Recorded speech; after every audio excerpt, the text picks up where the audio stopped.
క్రైస్తవుని ప్రయాణము జాన్ బెన్యన్ మొదటి భాగము. మరియు భావసూచకుడు క్రైస్తవుని చూచి, ఇదిగో నేను ఈ పట్టణమును నీకు మొదట చూపితిని. ఎందుకనగా ఈ పట్టణము ఎవరిదో ఆ మనుష్యుడే నీవు వెళ్ళుచున్న దేశ ప్రభువు వలన నీకు త్రోవలో ఎదురుబడు ఇబ్బందిగల స్థలములన్నిటియందు నీకు దారి చూపుటకు అధికారము పొంది ఉన్నాడు. కాబట్టి నేను నీకు చూపిన దానిని జాగ్రత్తగా గ్రహించి బాగుగా జ్ఞాపకముంచుకొనుము. ఒకవేళ నీ ప్రయాణమందు కొందరు నీకు ఎదురుపడి మరణమునకు వెళ్ళు దిగువ త్రోవలో నడుచుచు యుక్త మార్గమును నీకు చూపెదమని మోసగింతురేమో అని చెప్పెను. ఆ తరువాత ఆయన అతని చేయి పట్టుకొని విశాలమైన గదిలోనికి అతని తీసుకుని వెళ్ళెను. అది ఎన్నడూ తుడవబడలేదు గనుక అది ధూళితో నిండియుండెను. అతడు కొంతసేపు దాన్ని చూచిన తరువాత దాన్ని తుడుచుటకు భావసూచకుడు ఒక మనిషిని పిలిచెను. అతడు దాన్ని తుడవ మొదలుపెట్టినప్పుడు క్రైస్తవునికి ఊపిరాడనంతగా ధూళి విస్తారముగా ఎగురనారంభించెను. అప్పుడు భావసూచకుడు నీళ్లు తెచ్చి ఈ గదిలో చల్లుమని దగ్గర నిలిచిన ఒక పడుచు యువతితో చెప్పెను. ఆమె అట్లు చేసిన తరువాత గది శుభ్రము చేయబడెను. అప్పుడు క్రైస్తవుడు దీని భావమేమి అని అడిగెను గనుక భావసూచకుడు ఇట్లనెను. భావసూచకుడు ఈ గది సువార్త కృపా మాధుర్యము వలన పరిశుద్ధపరచబడినది. మనుష్యుల హృదయములు ఆ ధూళి ఏదనగా వారి అది పాపము, అంతరంగ దుర్వాసనలు అవి వారి స్వభావమును కేవలము అపవిత్రపరచినవి.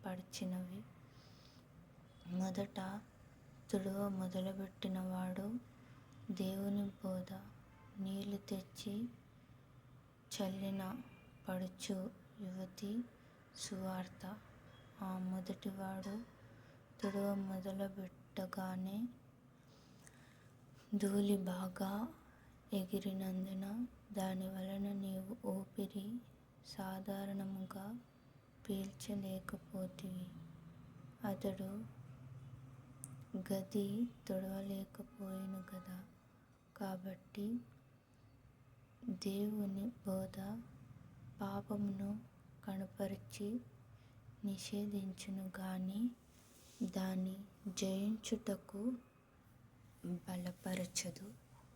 అది తన క్రియా వ్యాపారము వలన పాపము నుండి పవిత్రపరచక దాన్ని జీవింపజేసి దాన్ని బలపరచి ఆత్మయందు దాన్ని విస్తరింపజేయునని తలంచవలెను. మరియు ఆ పడుచు యువతి గదిలో నీళ్లు చల్లిన మీదట అది నింపాదిగా పవిత్రపరచబడెను గదా.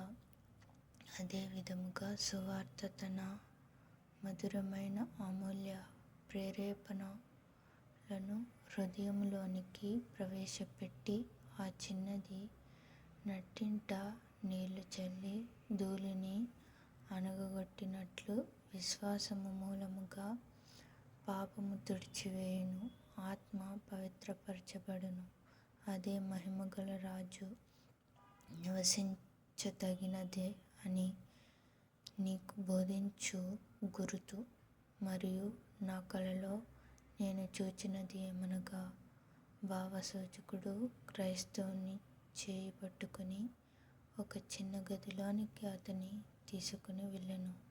దానిలో 2 పిల్లలు తమ తమ పీఠముల మీద కూర్చుండిరి. వారిలో పెద్దవాని పేరు ఆతురుడు, రెండవ వాని పేరు ఓరిమి.